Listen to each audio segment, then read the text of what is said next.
Shalom Bapak Ibu dan saudara-saudari yang dikasihi oleh Tuhan kita Yesus Kristus.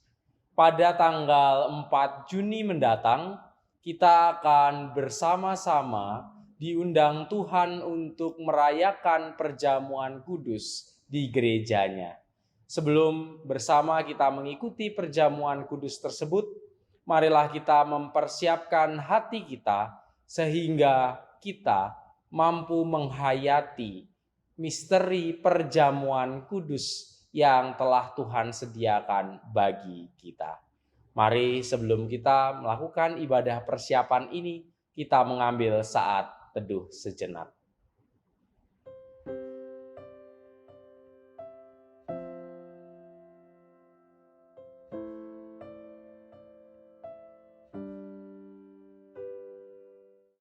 Marilah bersama kita naikkan PKJ 185, Tuhan mengutus kita.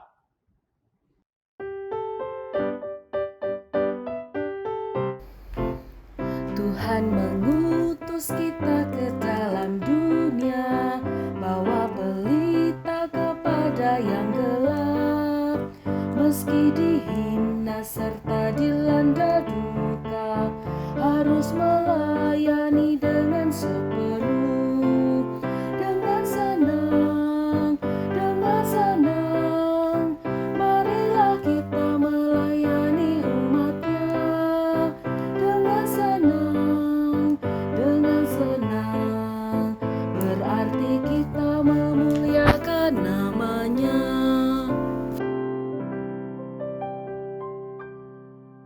Mari kita berdoa.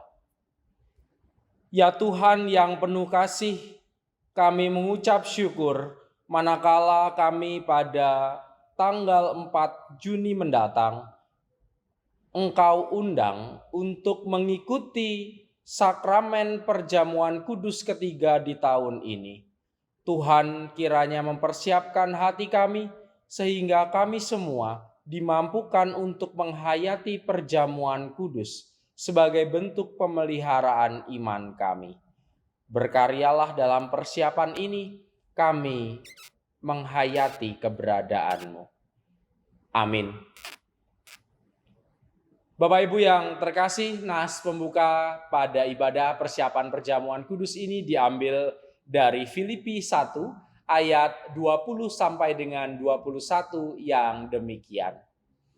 Sebab yang sangat kurindukan dan kuharapkan ialah bahwa aku dalam segala hal tidak akan beroleh malu, melainkan seperti sedia kala. Demikian pun sekarang, Kristus dengan nyata dimuliakan di dalam tubuhku, baik oleh hidupku maupun oleh matiku. Karena bagiku hidup adalah Kristus dan mati adalah keuntungan.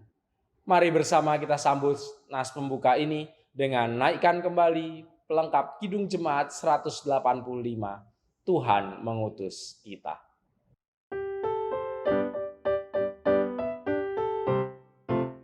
Tuhan mengutus kita ke dalam dunia, bagi yang sakit dan tubuhnya lemah. Meski dihina serta dilanda duka, harus melayani dengan sepenuh. Dengan senang, marilah kita melayani umat-Nya. Dengan senang, berarti kita memuliakan nama-Nya.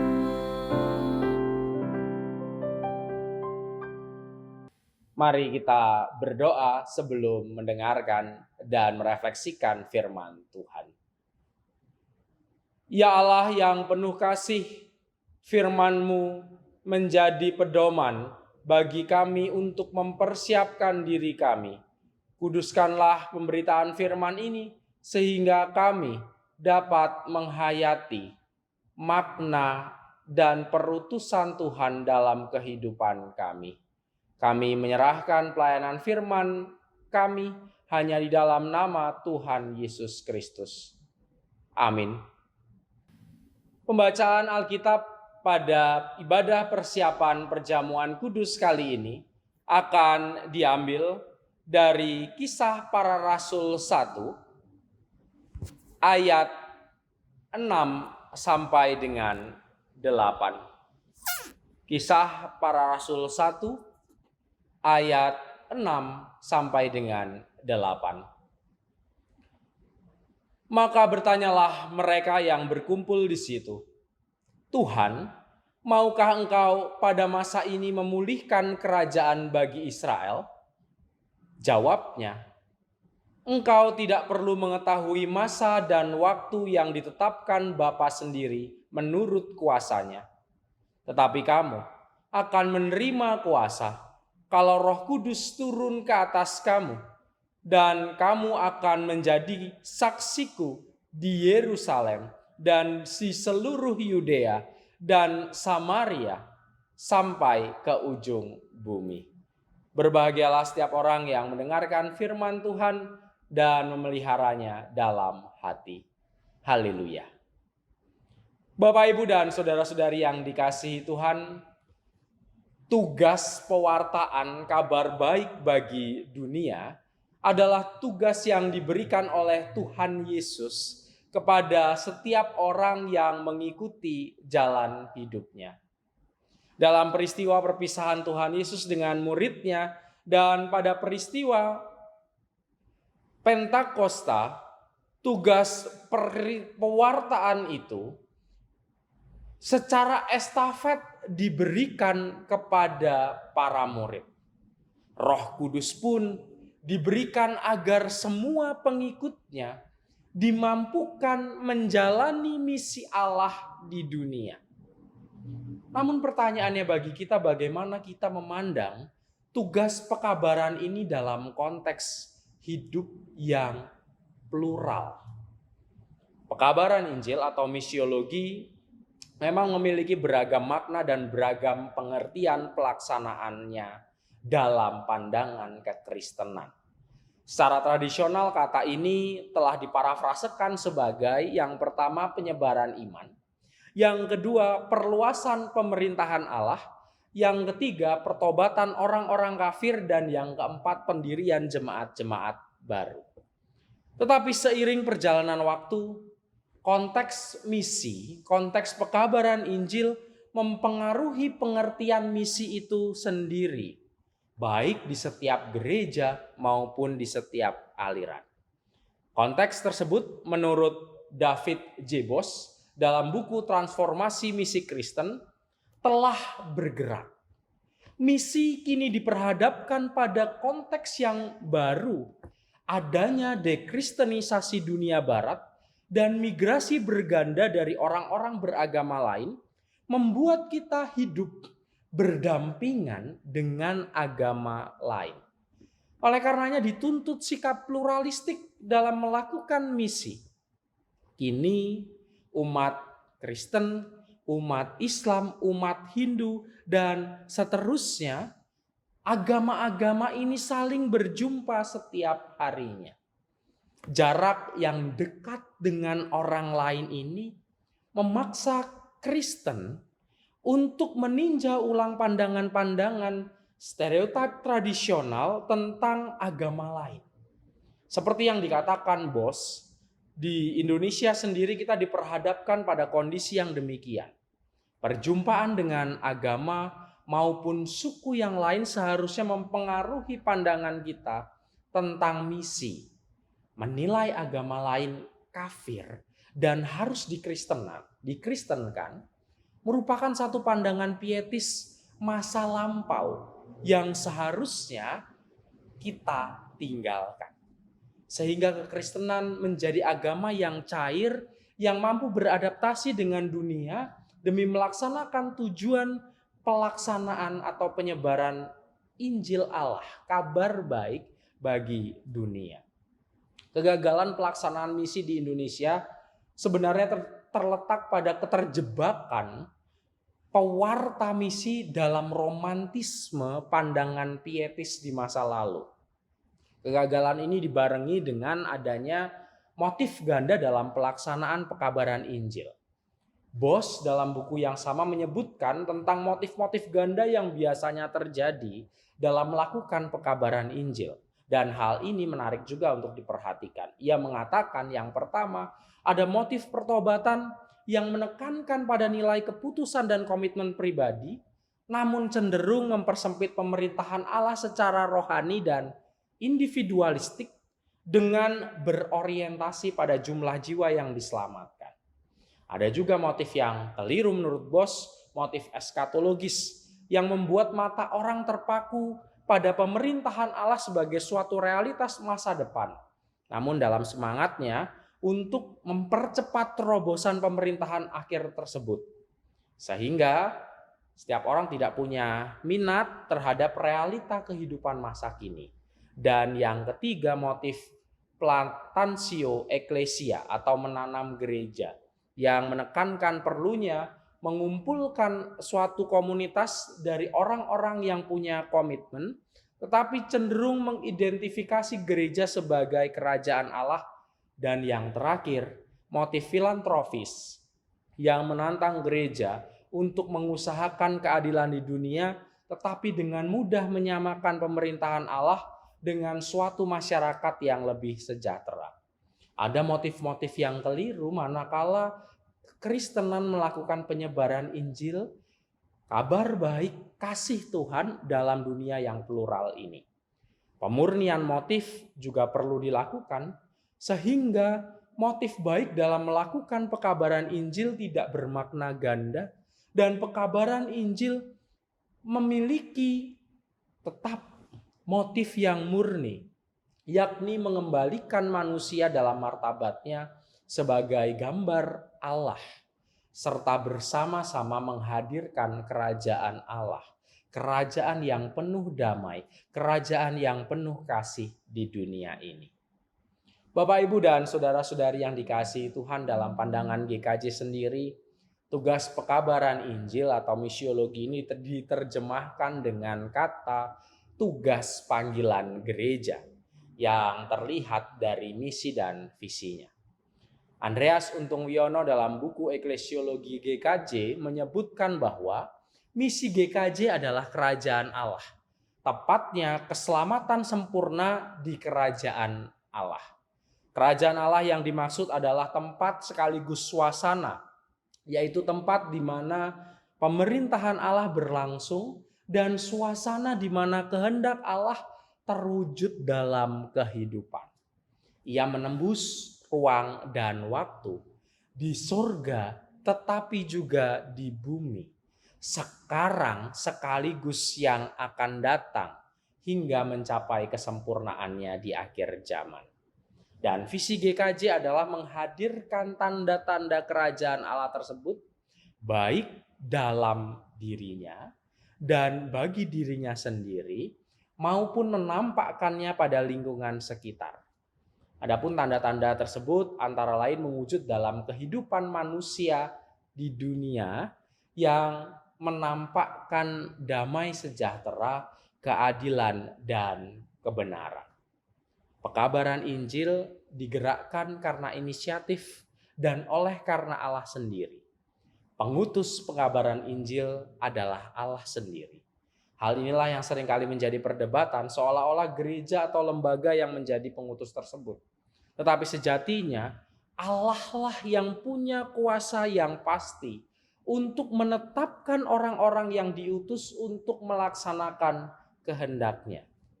Sehingga pendekatan pekabaran Injil bukan untuk melakukan ekspansi, pendudukan daerah, penaklukan terhadap agama-agama lain dan semacamnya.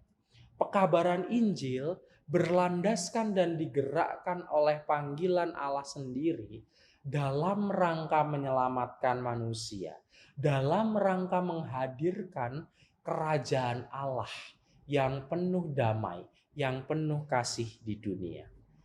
Tujuan penyelamatan Allah adalah mengembalikan manusia ke dalam martabatnya sebagai gambar Allah sehingga manusia dapat menjalin hubungan yang benar dengan Allah, sesamanya, dan lingkungan. Dari visi dan misi GKJ serta tujuan pekabaran Injil ini, kita dapat melihat dengan jelas sebenarnya metode pekabaran Injil yang dilakukan GKJ bukan bergerak dan terfokus pada pemenangan jiwa-jiwa atau penambahan jumlah anggota, melainkan melakukan pekabaran Injil dengan mengupayakan kehadiran kerajaan Allah di bumi lewat aktualisasi dan pengekspresian warga GKJ sebagai umat percaya. Tugas panggilan untuk bekerja memberitakan Injil tersebut mengandung arti lebih dari sekedar upaya penyampaian berita Injil bagi orang yang belum mengenal, melainkan juga melakukan perbuatan yang mengekspresikan tindakan penyelamatan serta pemeliharaan Allah sebagai syukur, sehingga tanda-tanda kerajaan Allah dapat dilihat dan dirasakan oleh lingkungan sekitar. Tugas untuk memelihara dan mengaktualisasikan iman adalah upaya warga gereja baik sendiri maupun bersama-sama untuk menjaga iman yang telah dianugerahkan kepadanya, serta menjadikan iman itu terus bertumbuh, berkembang, berbuah bagi kemuliaan Allah. Lewat kesediaan setiap umat percaya untuk tetap hidup benar sebagai wujud syukur atas karya keselamatan Allah yang telah diterimanya, maka kabar baik secara bersamaan diberitakan kepada setiap orang yang berjumpa dengan pengikut Kristus di dunia. Perjamuan kudus yang ketiga yang dilaksanakan di sekitaran peristiwa kenaikan Pentakosta meneguhkan kita kembali tugas panggilan tersebut dalam diri umat percaya. Lewat roti dan anggur yang akan bersama-sama kita konsumsi, kita diajak untuk terus menjalani hidup penuh syukur lewat pengaktualisasian iman kita kepada dunia. Marilah kita bersaksi kepada dunia lewat kesediaan untuk menghidupi Kristus dan memperkenalkan cinta kasih-Nya kepada banyak orang. Selamat mempersiapkan diri untuk menyambut perjamuan kudus. Selamat mempersaksikan Kristus sebagai bentuk pewartaan kabar baik bagi dunia. Amin. Saat teduh untuk kita. Marilah bersama kita merespon firman Tuhan dengan menaikkan PKJ 185, Tuhan mengutus kita, bait yang ketiga.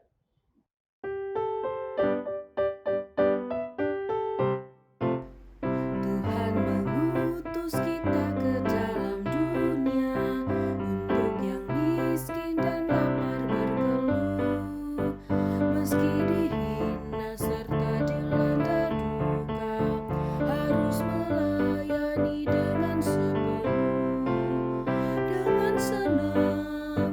Dengan senang, marilah kita melayani umat-Nya. Dengan senang, berarti kita memuliakan nama-Nya.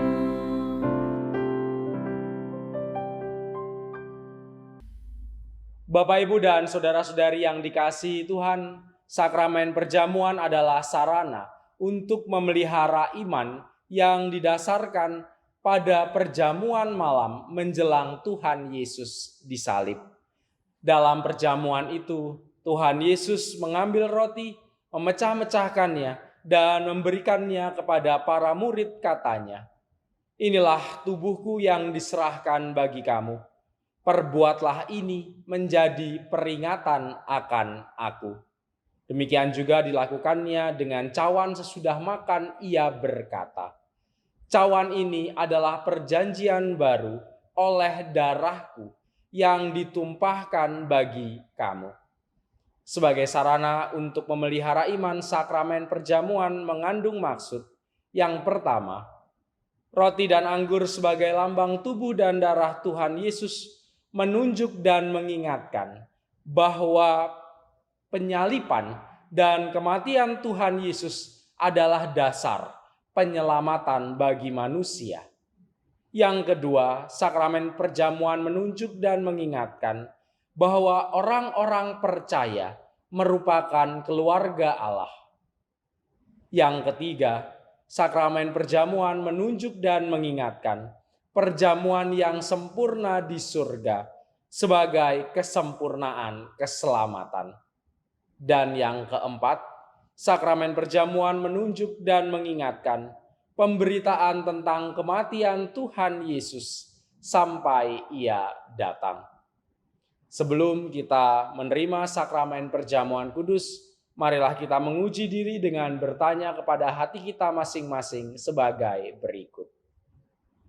Yang pertama, apakah kita sungguh-sungguh menyadari dan mengakui bahwa kita berada dalam kondisi tidak selamat karena dosa dan dengan kekuatan serta usaha sendiri tidak mampu melepaskan diri dari kondisi tersebut sehingga membutuhkan juru selamat yang berkuasa melepaskannya.